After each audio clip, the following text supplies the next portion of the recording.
Welcome to Reflections from Real Human Design Stories, little sparks from big conversations. I'm Kathy Bashanko, and this clip comes from episode 54, Karma Cleansing with Chetan Parkyn, a 2/4 emotional projector and one of the most influential human design voices in the world. In this reflection, Chetan shares how he approaches karma using the human design chart, the heart of our conversation in that full episode. It lit a spark in me that's still unfolding. I'll share more about that, where that led, at the end of this reflection. You can find the link to the full episode in the show notes. But for now, let's get into it. So anyway, when I looked at human design and I looked at it right in the early days, I saw, wow, this is the massive difference in this system is the fact that we can look into the unconscious, what has been called the design. And in simple terms, you can say the design side, the pink numbers, they come from a moment in time, 88 degrees of solar arc before birth. This is a magical understanding about things, to know we can look into the whole unconscious side, the whole genetic inheritance. Well, then you ask, well, why have I got this genetic inheritance? Why did I land in this family? And what's the program here? Why did I agree to this? Well, inevitably it's going to be past life stuff, past life karma, if you will, past life patterns. And the thing about all the numbers in the pink column, it's baked into us. There's nothing to be done there. That's just the deal. This is the autopilot, whether we like it or not. And there are various ancestors that can give us clues of what this is about ourselves. So in this karma clearing work, I should basically tell the story of how this came about. Please. I had the great opportunity to go to China to teach human design. I have some really good friends there, some amazing people, I Ching scholars amongst other people that are just, they have a very different realization about life and appreciation for things. China is a very, very old culture. We were still running around shooting each other when they were totally, organized and arranged and writing and, fireworks and all kinds of, completely advanced understandings about life. So they're fascinated about human design. So I had the opportunity to go there, and I used to go 3 times a year before the COVID thing happened. And if I was going that much, it came to the point in time where I ran out of materials. I ran out of things to teach them. I went through my whole gamut, and I said, all right, let me see something that's fascinated me from the get-go. How do we get into the unconscious? How do we get into that whole side of things? And my talks with Richard Rudd, have kind of opened up that whole side of things. Yeah, the things can be recognized here, but you have to go in through the conscious to be able to get to the unconscious. You have to make things visible and apparent before you start going into the deeper places in the unconscious. I always tease people about, that pink column of numbers. There's 10 years working with a psychoanalyst to get all this stuff. And with human design, all we've had to do is click the mouse and it's all there. So how do we get into it? So what became very evident is to be present in life, we have to love our life. Right? That's the key. To be able to love somebody else, you have to love yourself first. Otherwise, the things are chaos. It's a disaster. It's a codependency. It's a hopeless situation. So a lot to be said about understanding what is our engagement, what's baked into our genes in the form of love. And we're looking, of course, at the unconscious Venus. And the unconscious Venus, if you look at it genetically, most likely it's come from our mother's mother. So there's a clue there, what was going on for her. And that's in the unconscious Venus, right? Mm-hmm. And Richard went into this thing of, okay, well, what is it that limits our access there is our unconscious Mars. So if you think the unconscious Venus, we got a hexagram and a line. So there are 384 lines in the I Ching. We've got one of them to be able to give and receive love, right? It's kind of limiting in a way. And it's a fascinating thing to look at the unconscious Venus, just to see, that's how we engage with people in life, right, on a profound level, right? That's what's baked into the genes. That's our internal program. Okay. And so what I do first as part of the karma clearing is to help people get really in touch with how they engage with life. Because all of us if we're not loving ourselves, if we don't have that level of acceptance in ourselves, there's no way we can be engaged in life. You know, unto their own self be true. You have to get to that point. Then you're in a position to be able to engage with life. So that's the first part of my karma clearing. I introduced this in China. I had a room, I don't know, it was 70 people or something, big room, and they're all, they're all kind of leaning forward. They want to know, what is the stuff Chetan's brought this time? So I do it over 2 days because there's, it's a gradual process getting in there to establish the trust to get in there. And so the first day I'm laying out the program, this is what we're going to do, this is how it's all going to be. And then the second day we go into the unconscious Venus. Everyone's got a different one in the room. And I think it was a case of, I don't know, within the first minute, everybody in the room was bawling their eyes out, crying their eyes out. It's like, what on earth is going on? What did I do? What happened here?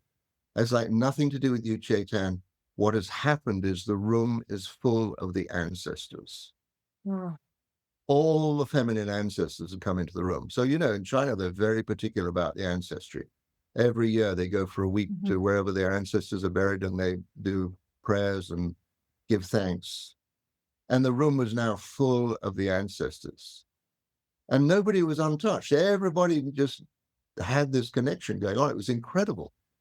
I didn't know what to do except, sit beside somebody while they're just connecting, and having this extraordinary experience. Now, I don't say this happens for everybody. Have had it happen here in America as well for certain people. But it was such a profound experience that by the time that particular part of our training was done, it was like nobody was going to live the same kind of life again. It was hugely transformational. Like not just getting the acceptance of themselves in this lifetime, but having the absolute complete engagement and support all the way back through time. So if you consider, how come these ancestors are still involved in our process here? So you go back to ancient times, whoever invented this vehicle, this human vehicle, or whatever it is we're walking around in. I mean, whoever invented it, I don't know the level of genius that did this thing to give consciousness the possibility to have this life experience. So in ancient times, my sense is the vehicle was provided and the spirit essence or the soul or whatever it was would come in and have a life experience. Knowing perfectly well, do a little dance here, have this, that, and the other going on here in 3D, and then hop it. Over, gone, no problem. If you want, you can go back and have another go. If you don't want, no need, no problem. But what happened over time is we started getting more and more involved in the codes, in the genes, in the frequencies, in the engagement here in 3D.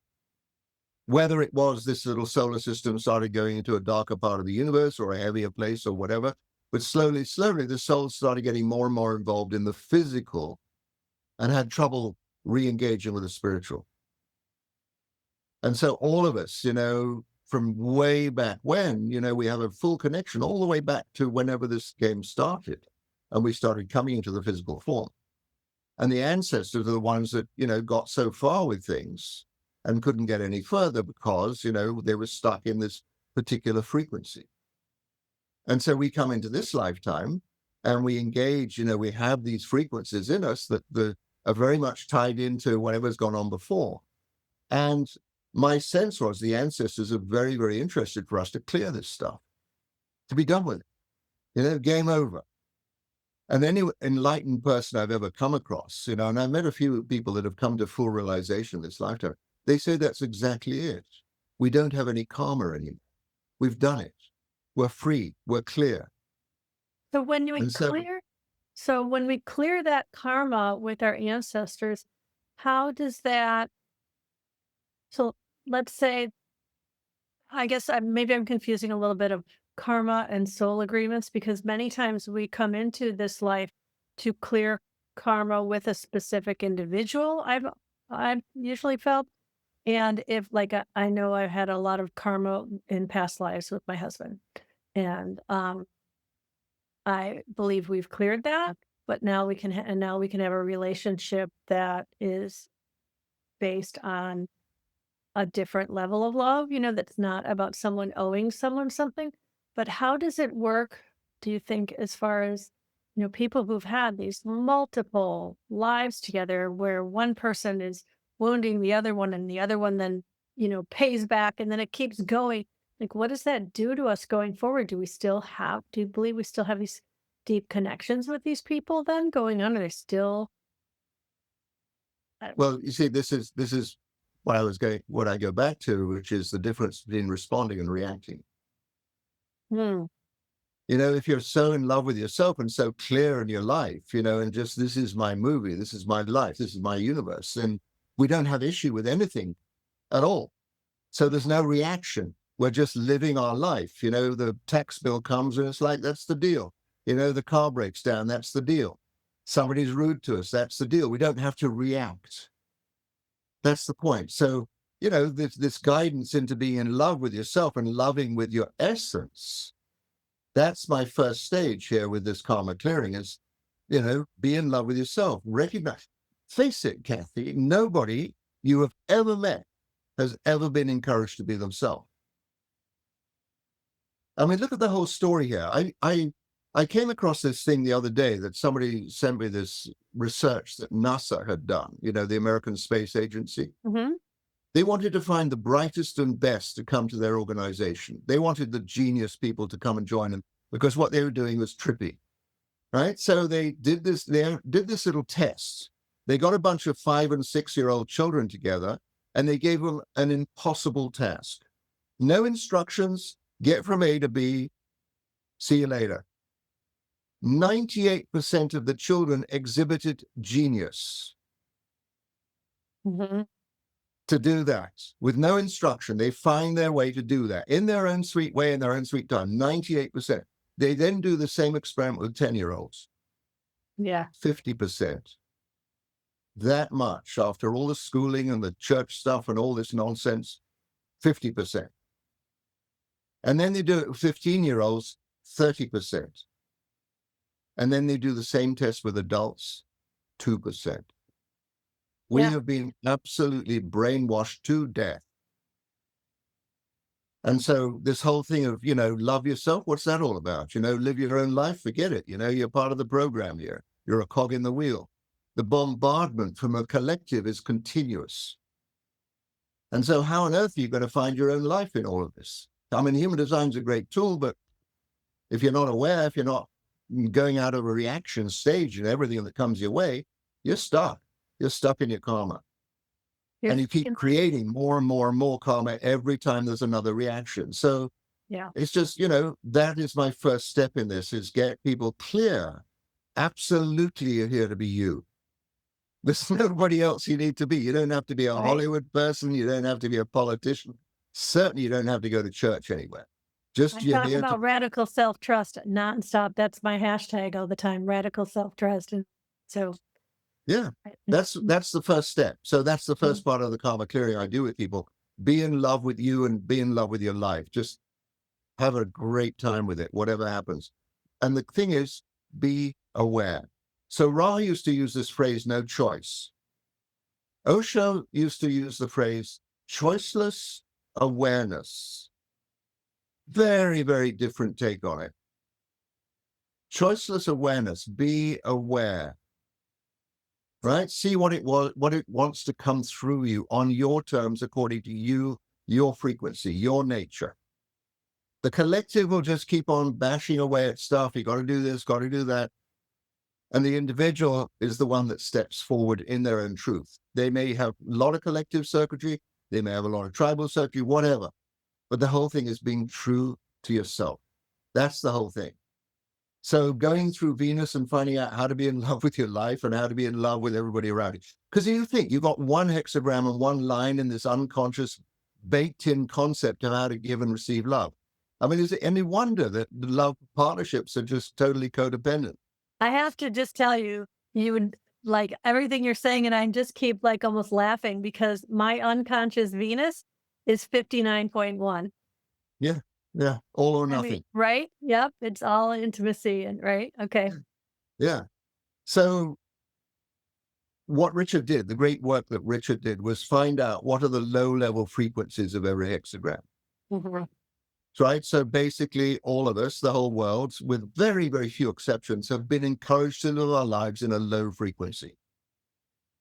Right? His Gene Key stuff is brilliant in that regard. I mean, the chapters are a little lengthy sometimes, but the key words that he brought out are the words that I use here is to describe. This is where you're stuck. And as long as you keep bouncing backwards and forwards in this low-level frequency between an introvert and an extrovert style, nothing's going to change. And so then we see there's a key. There's a key that gives you that possibility to break out of that space and take life into a higher frequency. And so that's what we do in that first part of the karma clearing. We get you clear in your love life. Instead of having just one out of 384 lines, all of a sudden you have the whole picture, right? You can see because everything is interacted, anything is connected with each other. So we do that. And then we look, okay, if we're looking at the pink information and we're saying this is past life stuff, right? Or we say it's genetic inheritance, how do you like it? But it's baked into your makeup somehow or other, whether it's something you've done or they've done or you landed in this family to help out, whatever. But if you're ignoring it, if you're not true to it, if you're not clear about it, then nothing's ever going to change.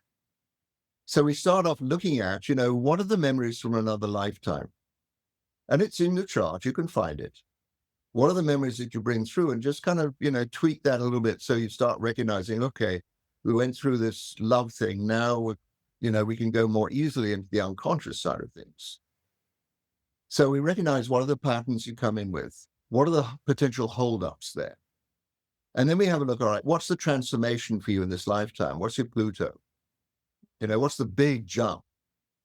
And then we say, okay, where did you get stuck in previous lifetimes? Right? What was the setup? What was it you had to go through? What is it that's got to be clear before you deal with the stuff in this lifetime? What has got to be 100% clear? No karma, no hang-ups in previous lifetimes. And so we go into that whole side of things and see what the hang-ups were, how far you got, what were the roadblocks. And then we have a look and see, all right, how do we deal with this? What's the key here? And part of the karma clearing in the destiny path is finding out what's the key. And I give that to people, show what your unique key is. Every time there's a roadblock, put the key in the lock, and sure enough, you won't be troubled by that holdup any. And then we look at the whole conscious side and do the same thing. And so just seeing, how do we maintain keeping the tramways open is by using these keys. And they're there. Everyone's got these keys in their chart. And so that's what we go through. So I've done this now in China. People said it felt like they were walking out of a swamp. Finally, they understood what their life was about. Finally, they could see the way forward. I've done this privately here with people in America, and they say, my goodness, now I know exactly what my business is all about, what my life's about, what my books are all about, chapter and verse. It's like, just clears the whole thing. And it's like anytime that looks like a roadblock or a whole habitual pattern showing up, here's the key. So all I can say is I'm as surprised as the people I work with about what it is that takes place. Everybody has a different experience. Some people have a huge ancestral input. Some people just all of a sudden, things that have been holding up in their life or people that have been involved in their life that somehow slowed them down in one way or another. All of a sudden, there's a deep, deep understanding about what was going on there and how to release it, how to make it really clear and easy for all concerned. So I'm having a lot of fun with this. I'm going to be doing this training in Santa Fe. It's first time in America, September the 23rd. Everyone's invited. Do come. We have a few, early bird tickets still at the moment. It's going to be amazing is all I can say about it. I get goosebumps just thinking about what the potential of this is and people learning how to do this. I mean, to me, human design is absolutely in its infancy. We think, oh, it's all been laid out, put out the whole picture. Far from it. Thanks for listening to this reflection. This conversation was the spark that took me all the way to Santa Fe in September 2024 to attend Chetan's karma clearing experience, and again in April 2025 for a deeper 2-day intensive in Austin. That journey led to a powerful collaboration with Jess Tilley, and together we've created a live offering to support you in clearing your own karmic patterns using the Human Design Chart. We're hosting a free masterclass to introduce you to the process. All the details are in the show notes. If the live event has already passed, don't worry, sign up anyway and we'll send you the replay. I'll catch you in the next story. Peace out.